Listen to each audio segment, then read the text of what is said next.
Hi there, I'm Dr. Lieseletta Schuster, and I have a question for you.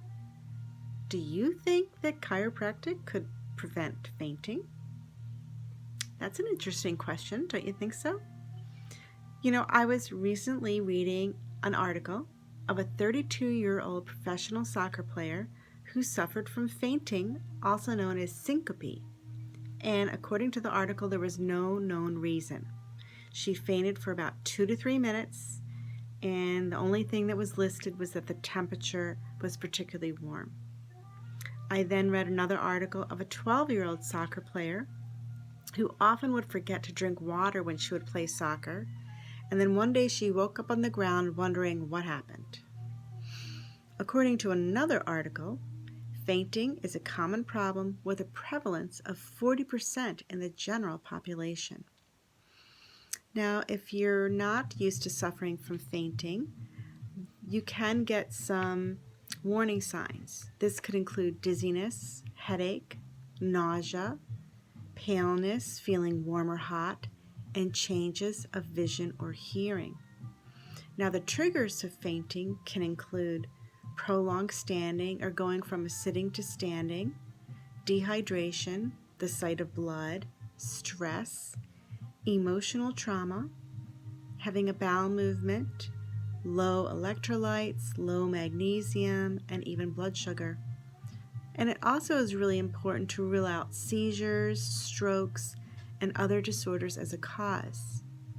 But I wanted to say that another possible cause of fainting is the neck being out of alignment. As a chiropractor, I look at pretty much all health concerns with the idea that there could be a structural component involved. And I really wonder if the upper neck of these soccer players or anyone else that suffers from fainting spells is somehow involved. The reason is that the upper part of your neck is where your vagus nerve comes out of. Your vagus nerve is a cranial nerve. It's in the head. It's the longest cranial nerve. It leaves here, goes down the neck, into your heart, your lungs, and your digestion. And there actually is a term called Vasovagal Syncope, and this refers to fainting due to the vagus nerve and its effect on the tone of the blood vessels and blood pressure.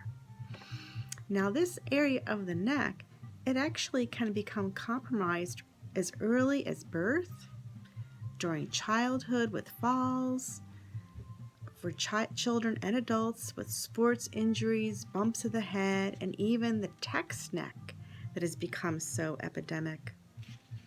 And recent research reported in the Journal of Upper Cervical Chiropractic Research reveals that chiropractic may play an important role in alleviating vasovagal syncope. Dr. Matthew McCoy, he's a chiropractor, public health researcher, and editor of the journal that published this study. He states that basic science research shows that the proper development and function of the nervous system relies on proper structure and movement of the spine from an early age. A healthy organism has the ability to adapt to stress from its internal and external environment.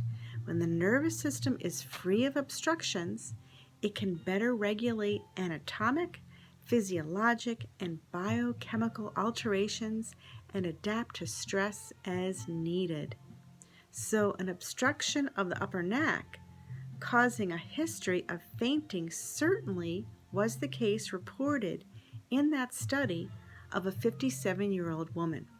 She suffered from vasovagal syncope, neck pain, and episodes of spontaneous fainting and blackouts for over 20 years. She had recently been prescribed drugs, and it was recommended that she get a pacemaker. Now, the chiropractor involved in the case examined her neck, took x-rays, and found structural shifts in her neck. These structural shifts can lead to obstruction of the nerves, and it is this obstruction called vertebral subluxations that chiropractors correct. Now, the woman was adjusted by the chiropractor, and following her first adjustment, she experienced complete resolution of her vasovagal syncope, fainting, blackouts, and neck pain. Now, the authors of the study called for research to investigate the clinical implications of chiropractic in this population of patients. Now, I too had a patient that had a history of this vasovagal syncope for decades before coming to see me. Now, that was not what brought her in, but during her history, it did come up. I did find misalignments of her neck, and after a few months of care, she noticed that she no longer was having these fainting incidences. I think that's pretty cool. So my hope is that you see that if you suffer from fainting, or if you know somebody else who suffers from fainting, maybe they should consider also seeing a chiropractor along with their other health professionals. Perhaps there's a misalignment of the bones of the neck. That might be the cause. It could be from an incident from childhood or recently hitting their head. You never know. And that by receiving a gentle alignment of this area, perhaps that could stop the fainting episodes. Because chiropractic is not about treating the condition, it's about balancing the nervous system. Your body works in a very sophisticated way by healing itself from the inside out. And this can occur more easily when physical, nutritional, emotional, and other imbalances are addressed. So I ask that you not accept the pigeonholes that are commonly given for conditions, and instead search for the best way your body and soul can live optimally. I hope that helps to give you a completely different perspective on how chiropractic can help with fainting. And until next time, I'm Dr. Liesl Schuster.